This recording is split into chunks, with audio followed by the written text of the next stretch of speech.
Welcome to Same But Different. This week we watched a movie called Blink Twice, and Blink Twice is about a couple of girlfriends who are just randomly invited to a rich person's island, and really weird things start happening on that island, and they don't know why it's happening, and it's up to us to kind of go on that journey with them and figure it out. So that's pretty much it. It's like Epstein Island for adults. Brody, what did you think of this movie, Blink Twice, directed by Zoe Kravitz? Well, we'll start there. Zoe Kravitz, as a directorial debut, very, very good. She did a very good job. I would never guess this was a directorial debut from somebody. Yeah, it shows that her, two decades working as an actor, she's paid attention. Yeah, true. Yeah. That's so true. The movie, I gave... It's like a really soft 7. It's more like a 6.8. Okay. So, but we don't do those. I'm gonna. Okay. The humor in this movie was handled so very well. Mm-hmm. It was almost a comedy at times. I would honestly put like the 4th or 5th genre of this movie as a comedy. Christian Slater's character was hilarious. Haley Joel Osment's character was hilarious. Maybe from Arrested Development was great. It's so hard. I watched it a week ago and I didn't think at the time to like take it in, and the script was good in terms of like what it fed you along the way and how it foreshadowed things that like you knew were important but you didn't know why. You're like, so what, he lost his pinky, so what, she calls her a red bird or whatever she calls her, Red Rabbit. You're like, yeah, all this matters, but like it doesn't feed it to you and then just leave you in the dark. You know you're going to get the answer. Instead of just being like, what the fuck does that mean? You just wait, and you're okay with waiting. Yeah. I think we're lucky that it was a 2-ish hour movie instead of an hour 50 or something. Sure. Yeah. Instead of a TV show. Mm-hmm. Because if it were a TV show, I feel like it would have pissed a lot of people off in the ways that Lost did at one point, where it just gave you all these questions and you can't find out until the 5th season sort of thing. So. Well, what would piss me off about this if it was a TV show, and also just one of my gripes of the movie, it did a very good job of all that stuff. I did enjoy watching the characters and watching it develop. Mm-hmm. It took way too long for anything to happen. Oh.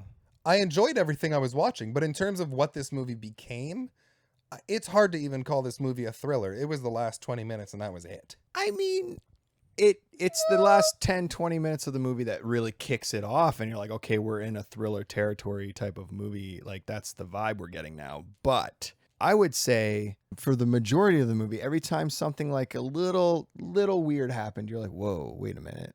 At least for me, that kept me watching for sure. I mean, I knew what to expect. I knew what we were getting into for the most part. So until the snake bite thing happened, spoilers, that was the first time the movie where I was like, okay, begin, please. My other main gripe, everyone individually in this movie did a fantastic job. I think there wasn't any weak links in terms of acting. The weak link came from Channing Tatum and our main girl's chemistry. She was a great actor. She did a great job. Yeah. He did a great job. I did not buy them together. I did not buy a romantic anything between them for a second. I wonder if we were supposed to buy it though. But yeah, once the movie does finally get to the point of popping off, it's pretty great. Mm-hmm. Pretty awesome ending. And then I don't know, maybe it's not even that I like more of a closed book ending, because I like open endings, but I did not want it to end this way. I would have much rather firm, close the book, the end, but instead they keep it open in a way that I lost a little bit respect for our protagonist. Yep. Victoria had the same opinion, and she voiced that when it finished. And what are you pointing at? Victoria's sitting right over there. What's up? She had the same opinion when the movie ended. And at first I was like, oh, that makes sense. Like, this is what she wanted the whole time. Like, success is the greatest revenge you can have. She said so that. Spoilers now. Well, yeah, not really. It's generic. Yeah, you're right. I think about it a lot more. I'm just like, but like, exactly, for the moral this movie was trying to tell, and an uprising and fighting back against this sort of situation. Mm-hmm. It was a soft, almost cowardly kind of ending. The music was fun. It was sparsely used, but it was good. I liked the music along the way. I love how you always bring up the music. Yeah, I never do. Music is so important in a movie. I 100% agree. I just forget to talk about it, and you're the one that brings it up. It's great. So yeah, overall, I don't think it's gonna have a crazy lasting impression. I don't think it was fantastic thriller movie, but I enjoyed my time with it, and I would recommend people check it out if they like this sort of stuff, or you want to see Channing Tatum in a different kind of role. I think he did a really good job with that. So Piggybacking off of what you just said, Channing Tatum. Yes. There was one moment where he had his monologue, and Victoria and I Victoria right over there. Victoria and I looked at each other, and we're like, "So Channing Tatum can act?" come on, my name's My name is Jeff. Sure, comedy. He's amazing at comedy. Yeah. But who knew he could do like that kind of role? not me. Yeah, the movie as a whole, I liked it a lot. Unlike you, immediately I thought about watching it again. Oh, Watching it again would open up so many. It would be a fun ride to be like, oh, that's what that means. Oh, that's what that means. Oh, they were hinting at that, because there's so much foreshadowing. yeah, there's a lot. 8.5. Yeah. Whoa, Yeah. you liked it a lot more than I did. Yeah, I liked it a lot. And I liked it. Like almost a 7 is I think that's crazy. Yeah. It's just so intelligently written. And like I said, so much foreshadowing and so much hints and symbols that lead into things later, and they circle back and not explain it with exposition, but like visually. And it's just so well done. A lot of the reviews were giving it the final 20 minutes opened up so many plot holes. And I can't think of any. And I didn't dive deep enough into it, but I'd be curious. So if you've seen the movie, please let us know if he's crazy for an 8.5 because of this plot hole. I'm more curious than anything. I'm not shitting on your 8.5. No, for sure. And honestly, if I watch it again and I notice those plot holes, maybe the rating will go down. First time watch, though, I really enjoyed my time with it. The directing, the camera work, the sounds, the close-ups, everything was just so meticulously well done. You know, I forgot to mention, in terms of everything you just said, one of the best parts of the movie was the title card. Yeah. Wicked. Yo. Yeah. Yeah. So good. Yeah. And unlike you, yeah, I was kind of on the, not edge of my seat nail biting the whole time, but edge of my seat like paying attention the whole time. Sure. Because I didn't trust anybody. Anytime anyone said anything, I was like, there's another meaning to that.